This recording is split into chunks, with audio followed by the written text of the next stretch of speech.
Welcome to Tales of Wonder.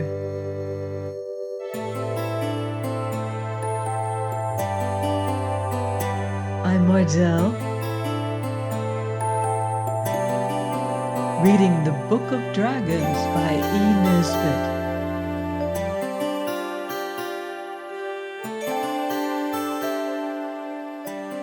Chapter 6. The Dragon Tamers.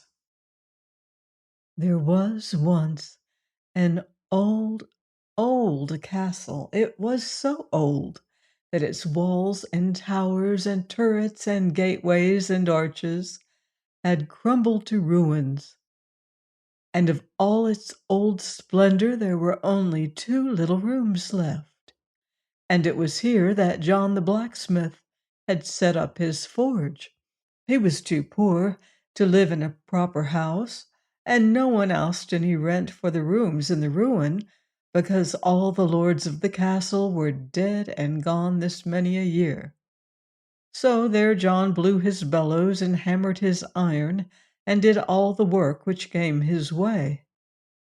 This was not much, because most of the trade went to the mayor of the town, who was also a blacksmith in quite a large way of business, and had his huge forge facing the square of the town, and had 12 apprentices, all hammering like a nest of woodpeckers, and 12 journeymen to order the apprentices about, and a patent forge and a self-acting hammer and electric bellows, and all things handsome about him. So, of course, the townspeople, whenever they wanted a horse shod or a shaft mended, went to the mayor. John the blacksmith struggled on as best he could, with a few odd jobs from travelers and strangers who did not know what a superior forge the mayor's was. The 2 rooms were warm and weather-tight, but not very large. So the blacksmith got into the way of keeping his old iron, his odds and ends, his faggots, and his 2 pence worth of coal in the great dungeon down under the castle. It was a very fine dungeon indeed, with a handsome vaulted roof, and big iron rings whose staples were built into the wall, very strong and convenient for tying captives to, and at one end was a broken flight of wide steps, leading down no one knew where. Even the lords of the castle, in the good old times, had never known where those steps led to. But every now and then they would kick a prisoner down the steps in their light-hearted, hopeful way, and sure enough, the prisoners never came back. The blacksmith had never dared to go beyond the 7th step, and no more have I, so I know no more than he did what was at the bottom of those stairs. John the blacksmith had a wife and a little baby. When his wife was not doing the housework, she used to nurse the baby and cry, remembering the happy days when she lived with her father, who kept 17 cows and lived quite in the country, and when John used to come courting her in the summer evenings as smart, with a posy in his buttonhole. And now John's hair was getting gray, and there was hardly ever enough to eat. As for the baby, it cried a good deal at odd times, but at night, when its mother had settled down to sleep, it would always begin to cry, quite as a matter of course, so that she hardly got any rest at all. This made her very tired. The baby could make up for its bad nights during the day if it liked, but the poor mother couldn't. So whenever she had nothing to do, she used to sit and cry, because she was tired out with work and worry. One evening the blacksmith was busy with his forge. He was making a goat shoe for the goat of a very rich lady, who wished to see how the goat liked being shod, and also whether the shoe would come to 5 pence or 7 pence before she ordered the whole set. This was the only order John had had that week, and as he worked, his wife sat and nursed the baby, who, for a wonder, was not crying. Presently, over the noise of the bellows and over the clank of the iron, there came another sound. The blacksmith and his wife looked at each other. "I heard nothing," said he. "Neither did I," said she. But the noise grew louder, and the two were so anxious not to hear it that he hammered away at the goat shoe harder than he had ever hammered in his life, and she began to sing to the baby, a thing she had not had the heart to do for weeks. But through the blowing and hammering and singing, the noise came louder and louder, and the more they tried not to hear it, the more they had to. It was like the noise of some great creature, purring, purring, purring, and the reason they did not want to believe they really heard it was that it came from the great dungeon down below, where the old iron was, and the firewood and the 2 pence worth of coal and the broken steps that went down into the dark and ended no one knew where. "It can't be anything in the dungeon," said the blacksmith, wiping his face. "Why, I shall have to go down there after more coals in a minute." "There isn't anything there, of course. How could there be?" said his wife. And they tried so hard to believe that there could be nothing there that presently they very nearly did believe it. Then the blacksmith took his shovel in one hand and his riveting hammer in the other, and hung the old stable lantern on his little finger and went down to get the coals. "I'm not taking the hammer because I think there is something there," said he, "but it is handy for breaking the large lumps of coal." "I quite understand," said his wife, who had brought the coal home in her apron that very afternoon and knew that it was all coal dust. So he went down the winding stairs to the dungeon and stood at the bottom of the steps, holding the lantern above his head just to see that the dungeon really was empty as usual. Half of it was empty as usual, except for the old iron odds and ends and the firewood and the coals. But the other side was not empty. It was quite full, and what it was full of was dragon.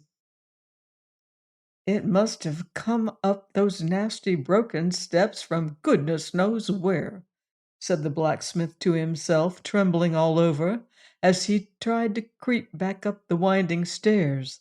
But the dragon was too quick for him. It put out a great claw and caught him by the leg, and as it moved, it rattled like a great bunch of keys, or like the sheet iron they make thunder out of in pantomimes. "No, you don't," said the dragon in a spluttering voice like a damp squib. "Deary, deary me," said poor John, trembling more than ever in the claw of the dragon. "Here's a nice end for a respectable blacksmith." The dragon seemed very much struck by this remark. Do you mind saying that again?" said he quite politely. So John said again, very distinctly, "Here is a nice end for a respectable blacksmith." "I didn't know," said the dragon. "Fancy now! Oh, you're the very man I wanted." "So I understood you to say before," said John, his teeth chattering. "Oh, I don't mean what you mean," said the dragon, "but I should like you to do a job for me. One of my wings has got some of the rivets out of it there, just above the joint. Could you put that to rights?" "I might, sir," said John politely, for you must always be polite to a possible customer. even if he be a dragon. A master craftsman, you are a master, of course, can see in a minute what's wrong, the dragon went on. Just come round here and feel my plates, will you? John timidly went around when the dragon took his claw away, and sure enough, the dragon's wing was hanging loose, and several of the plates near the joint certainly wanted riveting. The dragon seemed to be made almost entirely of iron armor, a sort of tawny red rust color it was, from damp no doubt, and under it he seemed to be covered with something furry. All the blacksmith welled up in John's heart, and he felt more at ease. "You could certainly do with a rivet or two, sir," said he. "In fact, you want a good many." "Well, get to work then," said the dragon. "You mend my wing, and then I'll go out and eat up all the town, and if you make a really smart job of it, I'll eat you last. There." "I don't want to be eaten last, sir," said John. "Well, then, I'll eat you first," said the dragon. "I don't want that either, sir," said John. "Go on with you, you silly man," said the dragon. "You don't know your own silly mind. Come, set to work." "I don't like the job, sir," said John, "and that's the truth. I know how easy accidents happen. It's all fair and smooth, and oh, please rivet me, and I'll eat you last. And then you get to work, and you give a gentleman a bit of a nip or a dig under his rivet. Then it's fire and smoke, and no apologies will meet the case." "Upon my word of honor, as a dragon," said the other. "I know you wouldn't do it on purpose, sir," said John, "but any gentleman will give a jump and a sniff if he's nipped. And one of your sniffs would be enough for me. Now, if you'd just let me fasten you up." "Ah, it would be so undignified," objected the dragon. "We always fasten a horse up," said John, "and he's the noble animal." "It's all very well," said the dragon, "but how do I know you'd untie me again when you'd riveted me?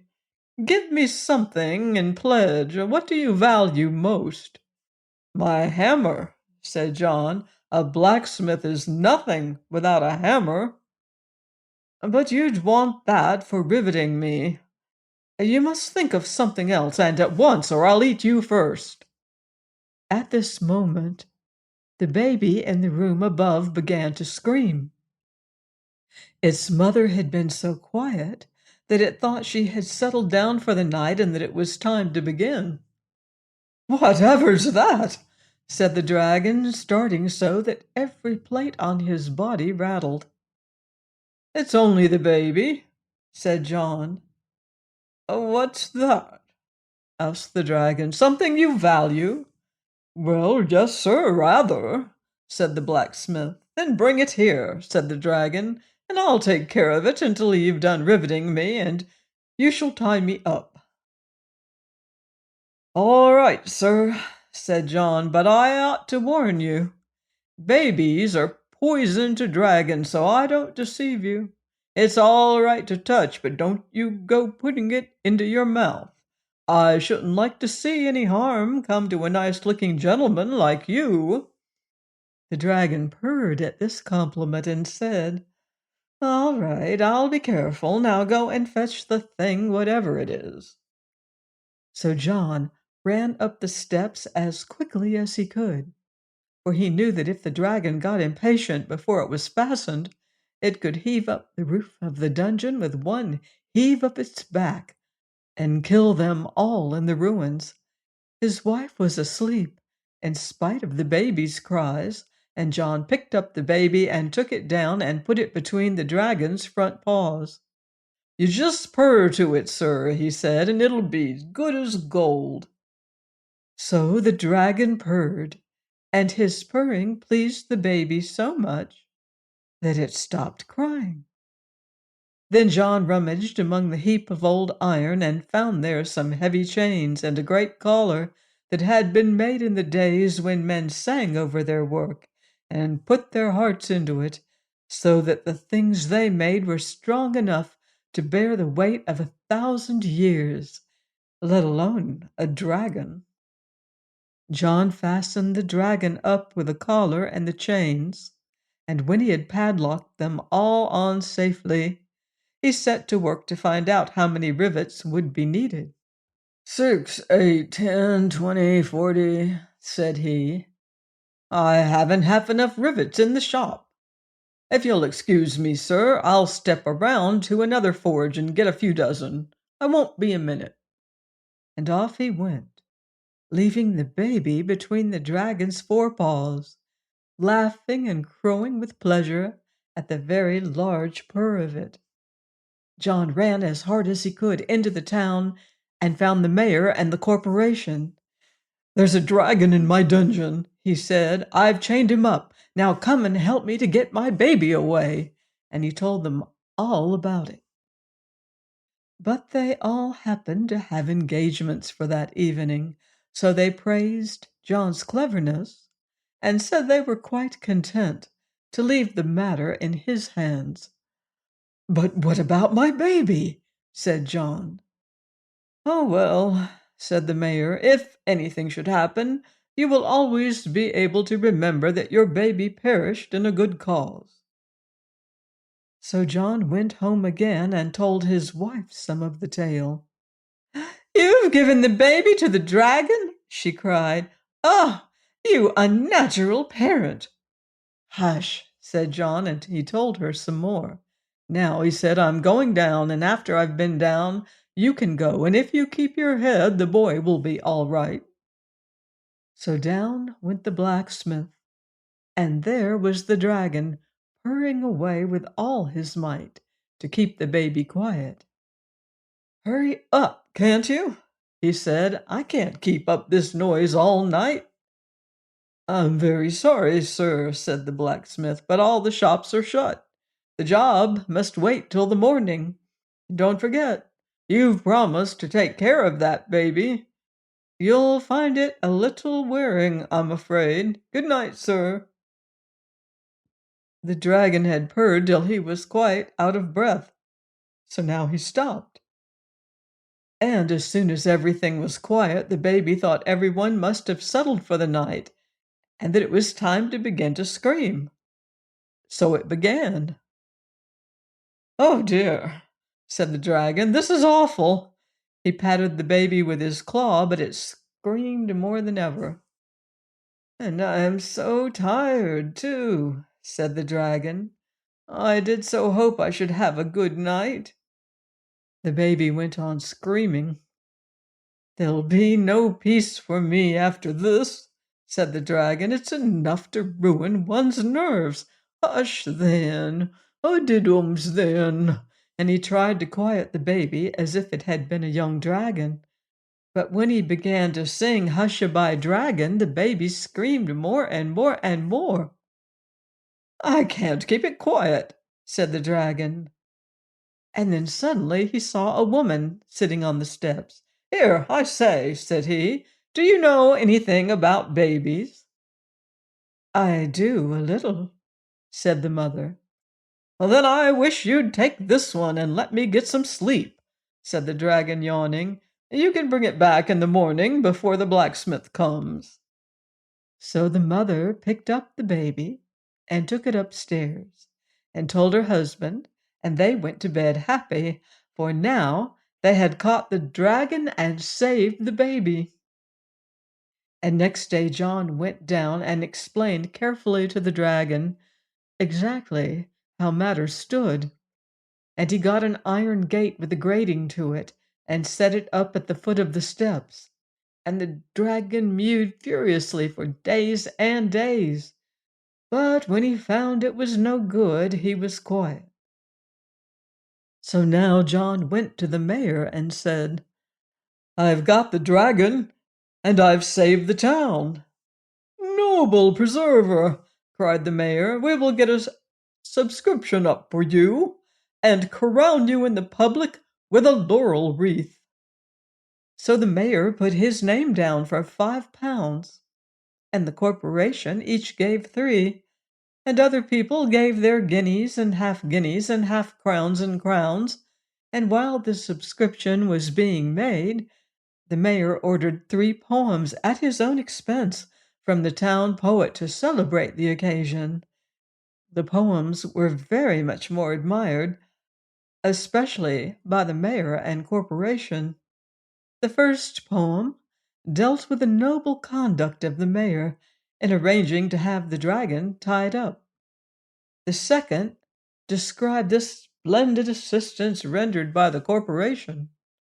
And the third expressed the pride and joy of the poet in being permitted to sing such deeds, besides which the actions of St. George must appear quite commonplace to all with a feeling heart or a well-balanced brain. When the subscription was finished, there was £1,000, and a committee was formed to settle what should be done with it. A third of it went to pay for a banquet to the mayor and the corporation.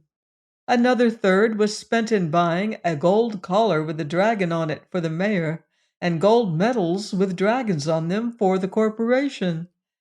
And what was left went in committee expenses. So there was nothing for the blacksmith except the laurel wreath and the knowledge that it really was he who had saved the town. But after this, things went a little better with the blacksmith. To begin with, the baby did not cry so much as it had before. Then the rich lady who owned the goat was so touched by John's noble action that she ordered a complete set of shoes at 2 shillings 4 pence, and even made it up to 2 shillings 6 pence, in grateful recognition of his public-spirited conduct. Then tourists used to come in breaks from quite a long way off, and pay 2 pence each to go down the steps and peep through the iron grating at the rusty dragon in the dungeon. And it was 3 pence extra for each party if the blacksmith let off colored fire to see it by, which, as the fire was extremely short, was 2 pence halfpenny clear profit every time, and the blacksmith's wife used to provide teas at 9 pence a head, and altogether things grew brighter week by week. The baby, named John after his father, and called Johnny for short, began presently to grow up. He was great friends with Tina, the daughter of the whitesmith, who lived nearly opposite.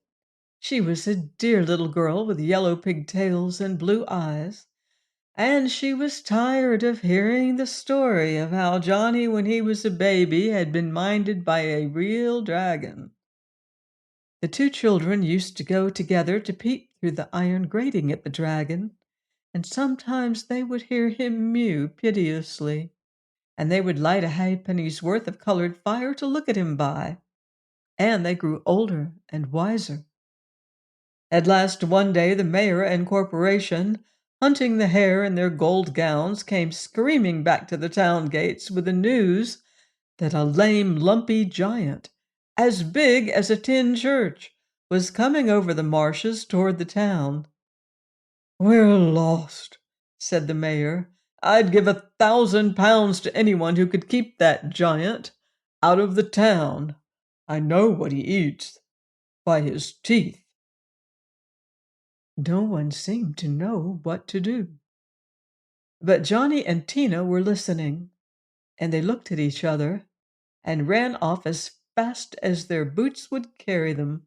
They ran through the forge and down the dungeon steps and knocked at the iron door. "Who's there?" said the dragon. "It's only us," said the children. And the dragon was so dull from having been alone for 10 years that he said, "Come in, dears." "You won't hurt us or breathe fire at us or anything?" asked Tina. And the dragon said, "Not for worlds." So they went in and talked to him, and told him what the weather was like outside, and what there was in the papers, and at last Johnny said, "There's a lame giant in the town. He wants you." "Does he?" said the dragon, showing his teeth. "If only I were out of this." If we let you loose, you might manage to run away before he could catch you." "Yes, I might," answered the dragon, "but then again, I mightn't." "Why, you'd never fight him," said Tina. "No," said the dragon, "I'm all for peace, I am. You let me out and you'll see." So the children loosed the dragon from the chains and the collar, and he broke down one end of the dungeon and went out, only pausing at the forge door to get the blacksmith to rivet his wing. He met the lame giant at the gate of the town, and the giant banged on the dragon with his club as if he were banging an iron foundry, and the dragon behaved like a smelting works, all fire and smoke. It was a fearful sight, and people watched it from a distance, falling off their legs with a shock of every bang, but always getting up to look again. At last, the dragon won, and the giant sneaked away across the marshes, and the dragon, who was very tired, went home to sleep, announcing his intention of eating the town in the morning. He went back into his old dungeon because he was a stranger in the town, and he did not know of any other respectable lodging. Then Tina and Johnny went to the mayor and corporation and said, "The giant is settled. Please give us the £1,000 reward." But the mayor said, "No, no, my boy, it is not you who have settled the giant, it is the dragon. I suppose you have chained him up again. When he comes to claim the reward, he shall have it." "He isn't chained up yet," said Johnny. "Shall I send him to claim the reward?" But the mayor said he need not trouble, and now he offered £1,000 to anyone who would get the dragon chained up again. "I don't trust you," said Johnny. "Look how you treated my father when he chained up the dragon." But the people who were listening at the door interrupted, and said that if Johnny could fasten up the dragon again, they would turn out the mayor and let Johnny be mayor in his place. For they had been dissatisfied with the mayor for some time and thought they would like a change. So Johnny said, "Done," and off he went hand in hand with Tina, and they called on all their little friends and said, "Will you help us to save the town?" And all the children said, "Yes, of course we will. What fun!" "Well then," said Tina, "you must all bring your basins of bread and milk to the forge tomorrow at breakfast time." "And if ever I am mayor," said Johnny, "I will give a banquet, and you shall be invited, and we'll have nothing but sweet things from beginning to end." All the children promised, and next morning Tina and Johnny rolled their big washing tub down the winding stair. "What's that noise?" asked the dragon. "It's only a big giant breathing," said Tina. "He's gone by now." Then, when all the town children brought their bread and milk, Tina emptied it into the wash tub, and when the tub was full, Tina knocked at the iron door with the grating in it and said, "May we come in?" "Oh, yes," said the dragon, "it's very dull here." So they went in, and with the help of 9 of the children, they lifted the washing tub in and set it down by the dragon. Then all the other children went away, and Tina and Johnny sat down and cried. "What's this?" asked the dragon. "What's the matter?" "This is bread and milk," said Johnny. "It's our breakfast, all of it." "Well," said the dragon, "I don't see what you want with breakfast. I'm going to eat everyone in the town as soon as I've rested a little." "Dear Mr. Dragon," said Tina, "I wish you wouldn't eat us. How would you like to be eaten yourself?" "Not at all," the dragon confessed, "but nobody will eat me." "I don't know," said Johnny. "There's a giant." "I know. I've fought with him and licked him." "Yes, but there's another come now. The one you fought was only this one's little boy, This one is half as big again." "He's 7 times as big," said Tina. "No, 9 times," said Johnny. "He's bigger than the steeple." "Oh dear," said the dragon, "I never expected this." "And the mayor has told him where you are," Tina went on, "and he is coming to eat you as soon as he has sharpened his big knife. The mayor told him you were a wild dragon, but he didn't mind. He said he only ate wild dragons with bread sauce." "That's tiresome," said the dragon. "And I suppose this sloppy stuff in the tub is the bread sauce?" The children said it was. "Of course," they added, "bread sauce is only served with wild dragons. Tame ones are served with applesauce and onion stuffing. What a pity you're not a tame one. He'd never look at you then. Goodbye, poor dragon. We shall never see you again. And now you'll know what it's like to be eaten." And they began to cry again. "Well, but look here," said the dragon. "Couldn't you pretend I was a tame dragon? Tell the giant that I'm just a poor little timid tame dragon that you kept for a pet." "He'd never believe it," said Johnny. "If you were our tame dragon, we should keep you tied up, you know. We shouldn't like to risk losing such a dear, pretty pet." Then the dragon begged them to fasten him up at once, and they did so, with a collar and chains that were made years ago, in the days when men sang over their work and made it strong enough to bear any strain. And then they went away and told the people what they had done. And Johnny was made mayor and had a glorious feast, exactly as he said he would, with nothing in it but sweet things. It began with Turkish delight and halfpenny buns, and went on with oranges, toffee, coconut ice, peppermints, jam puffs, raspberry noyau, ice creams, and meringues, and ended with bullseyes and gingerbread and acid drops. This was all very well for Johnny and Tina, but if you are kind children with feeling hearts, you will perhaps feel sorry for the poor, deceived, deluded dragon, chained up in the dull dungeon with nothing to do but to think over the shocking untruths that Johnny had told him. When he thought how he had been tricked, the poor captive dragon began to weep, and the large tears fell down over his rusty plates.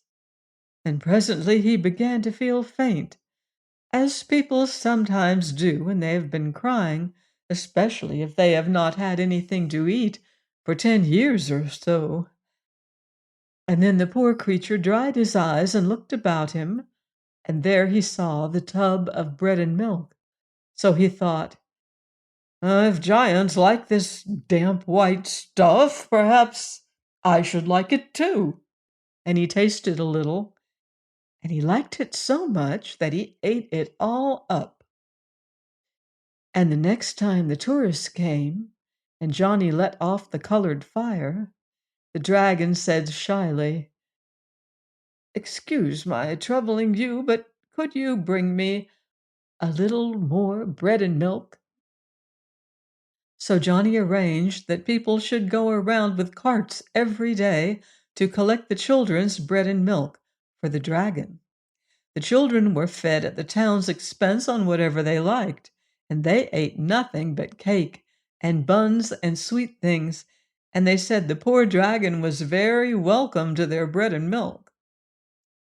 Now, when Johnny had been mayor 10 years or so, he married Tina, and on their wedding morning they went to see the dragon. He had grown quite tame, and his rusty plates had fallen off in places, and underneath he was soft and furry to stroke. So now they stroked him, and he said, "I don't know how I could ever have liked eating anything but bread and milk. I am a tame dragon now, aren't I?" And when they said that yes, he was, the dragon said, I am so tame, won't you undo me?" And some people would have been afraid to trust him. But Johnny and Tina were so happy on their wedding day that they could not believe any harm of anyone in the world. So they loosened the chains, and the dragon said, "Excuse me a moment, there are one or two little things I should like to fetch." And he moved off to those mysterious steps and went down them out of sight into the darkness. And as he moved, more and more of his rusty plates fell off. In a few minutes they heard him clanking up the steps. He brought something in his mouth. It was a bag of gold. "It's no good to me," he said. "Perhaps you might find it useful." So they thanked him very kindly. "More where that came from," said he, and fetched more and more and more till they told him to stop. So now they were very rich, and so were their fathers and mothers. Indeed, everyone was rich, and there were no more poor people in the town, and they all got rich without working, which is very wrong, but the dragon had never been to school as you have, so he knew no better. And as the dragon came out of the dungeon, following Johnny and Tina into the bright golden blue of their wedding day, he blinked his eyes as a cat does in the sunshine, and he shook himself, and the last of his plates dropped off, and his wings with them, and he was just like a very, very extra-sized cat. And from that day he grew furrier and furrier, and he was the beginning of all cats. Nothing of the dragon remained except the claws, which all cats have still, as you can easily ascertain. And I hope you see now how important it is to feed your cat with bread and milk.